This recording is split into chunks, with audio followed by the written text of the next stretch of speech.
You are looking at Julian's pronunciation guide, where we look at how to pronounce better some of the most mispronounced words in the world, like this other curious word. But how do you say what you're looking for today?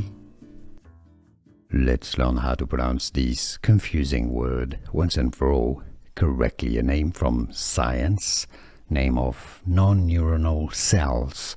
If you want to learn more names from anatomy, stay tuned. I've got more videos for you. There are two different ways of pronouncing it.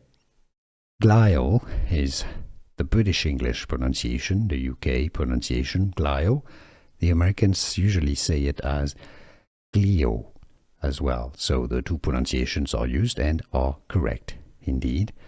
Glial, as in glial cells, and glio.